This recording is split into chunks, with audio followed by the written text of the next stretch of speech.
Okay, so this problem, again, we're trying to find the shear force and bending moment as a function of x. I don't have it drawn on here, but I'll go ahead and add. I'm going to do my x from left to right. So the first thing we have to decide is how we're going to cut this thing and use it. So since I have a continuous function over the first 12 feet, I can write a set of equations there. And then I have, it's discontinuous, and a second from 12 to 20. So let's talk about the first set. If I make a cut somewhere here, and I'm looking at the equilibrium of the left side or the equilibrium of the right side. The equilibrium of the right side looks like it might be advantageous till you realize that if this is x, then this piece over here is going to be 20 minus x, and this piece is going to be even smaller. It could get a little tedious there. So I think for this section, I'm going to look at the right-hand side. And of course, if I do the right-hand side, I'm going to need the reactions at A. So I'll have to get those to start. A second cut somewhere here, these equations will be valid from 12 to 20. Now I think it's a little easier to see. The right-hand side looks really simple. It's because it is. So in that case, I'm going to go to the right. So we'll get a demonstration or an example of choosing both sides to your advantage. All that said, I'm going to have to find the reactions to get started. So I'm going to redraw that free body diagram and put my values on. Here at the free end, I have a concentrated force of 20 kips. I have a distributed load over 12 feet. So the area of the curve will be base times height, or 12 feet times 4 kips per foot.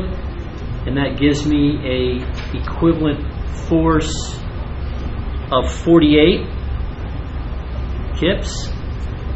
And from A, the distance to the centroid of that will be half the distance, or 6 feet.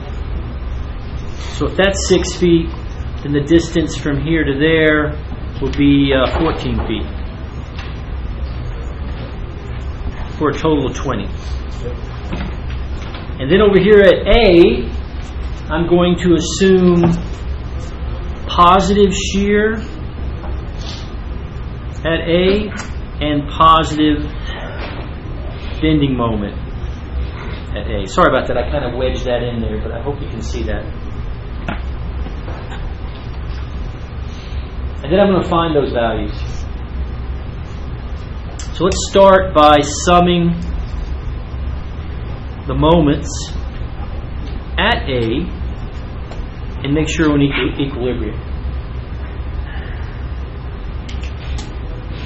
So where did I leave off? Mr. Robinson. Mr. Robinson, sum the moments at A for me.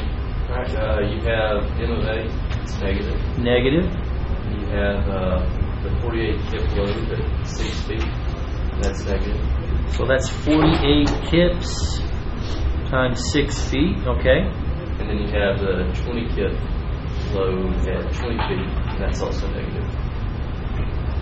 That looks good to me. Anybody else see anything? Did we miss anything? So you should be able to find the moment at A. It looks like it's going to be negative. I don't know what that is. Someone's going to have to help me with that.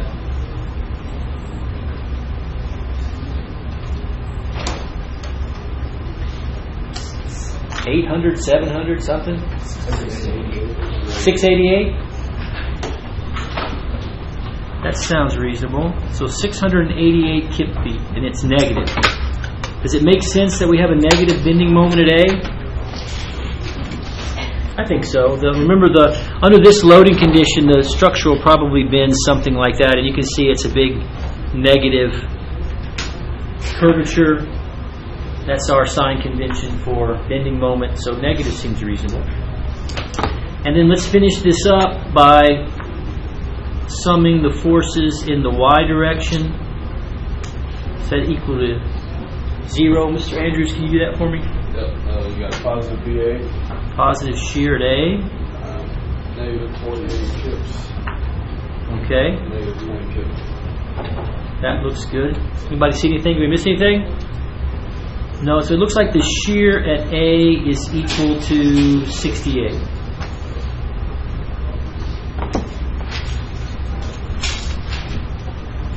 Okay? So now I'm going to come back, that I have my reactions. I'm going to work this first section. So this set of equations that I'm going to write are going to be valid from x 0 to 12. That's the only range that they're going to be valid. So that'll be this cut at some distance x. So if I draw that at some distance x, let's see, the shear at A is 68 kips.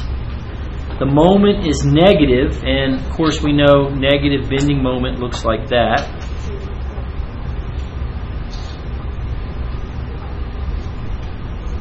We have a distributed load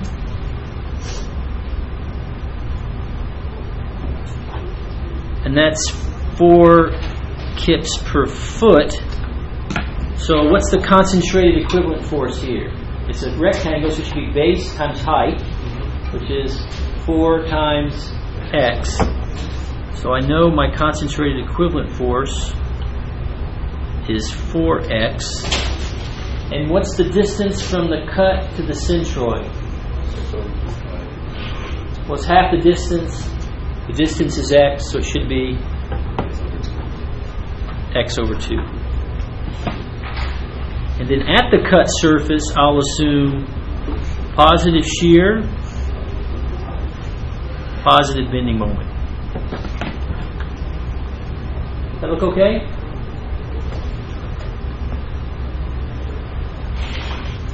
All right, so Mr. Stewart, help me out. What's the sum of the moments at the cut? So it would be M.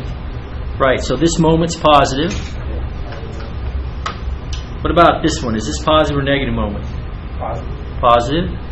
So the force is 4x. What's the distance? X. X over 2. And then what else do we have? This guy here. So it's Positive or negative? Negative 60. Yeah, negative 68. What's its distance? X. Anything else? We're summing moments, right? Yeah. We got this guy all the way over here. Minus 60. Is that positive or negative? Positive. Positive. And I'll bracket that. That's going to be kip feet. So solve for the moment. Moment as a function of x is equal to, let's see, so that cancels. I get 2x squared. Oh, there's a minus sign, sorry. Plus 68x minus 688. And that's kip feet. Now, in this region that we've just described, from 0 to 12, do I know the moment anywhere in that region?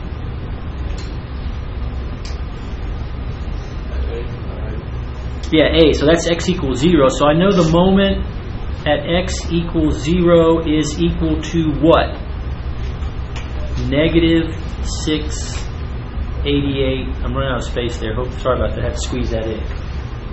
That's not very pretty. Does our equation give us negative 688 when x is equal to 0? It does. Now, right now, I don't know the moment anywhere else in that region, but that's a good starting sign. Okay, so now I'm going to sum forces. I'm going to assume up is positive. So let's sum forces in the y direction. Mr. D, do that for me. Right, the shear is down. That's right. Our equivalent force 4x is down. Plus 68. And And those should all have the units of kips. So if I solve for shear as a function of x, it looks like I get minus 4x plus 68. Okay, from our previous work, there's a couple things we can do here. First, if you take the derivative of the moment expression, do you get the shear? You do. That's a good sign. And we also know that the shear at x equals 0 is what? 68.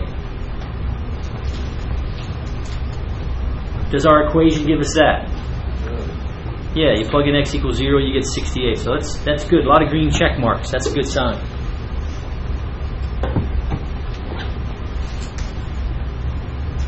So what's next? Well, we've only gone from 0 to 12. Now we need to go from 12 to 20. So let's look at the range from 12 to 20.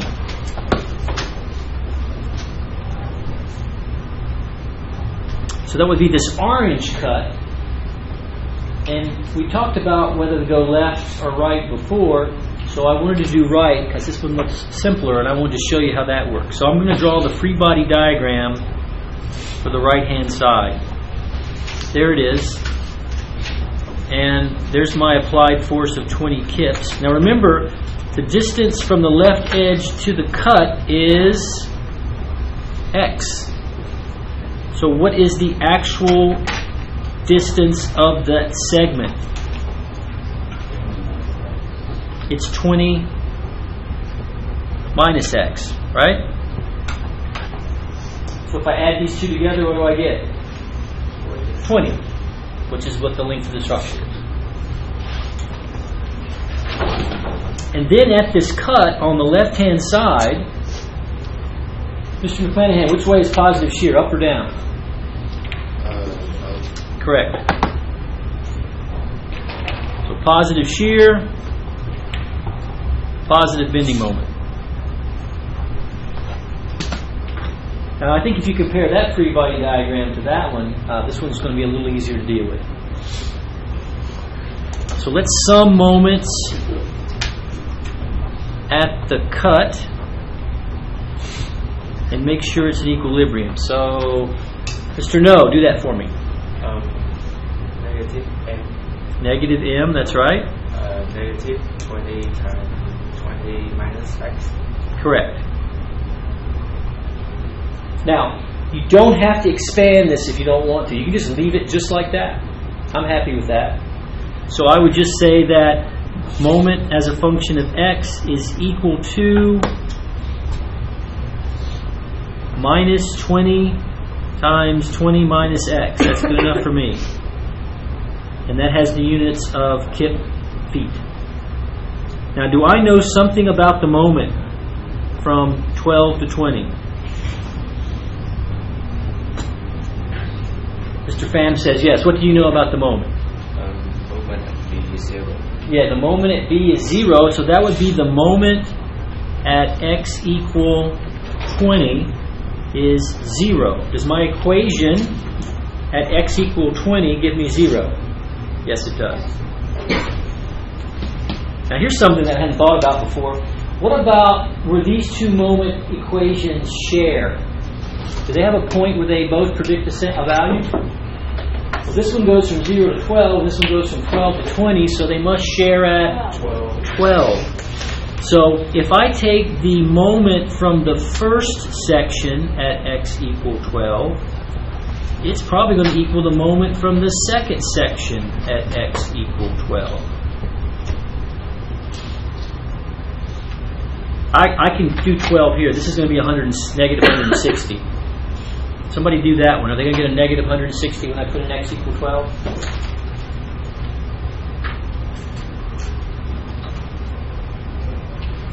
I sense that it's going to be true.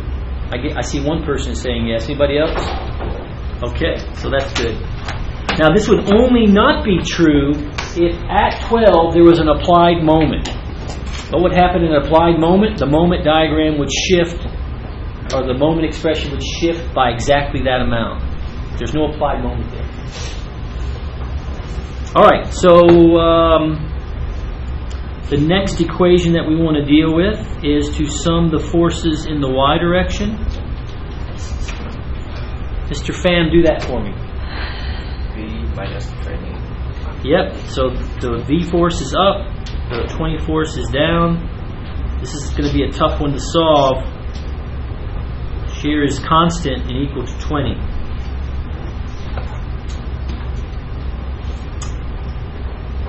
If I take the derivative of my moment expression in the second region, does it equal the shear? It does. Do I know anything about the shear in this region? It's a little harder to see. One thing we can do, though, is we can see, what about the shear from the first equation at x equal 12? Does it equal the shear from the second equation at x equal 12? Well, this is easy. It's 20. You plug in 12 here, you get 20. So those are equal. There's lots of ways to kind of check your answer to see if you match. When would these two not be equal? If at x equal 12 I had a applied load. So the difference would be exactly that value of the load. So now I could plot this expression from 0 to 12, and then plot this expression from 12 to 20, and I have the total variation of the moment across the structure. Any questions? Okay.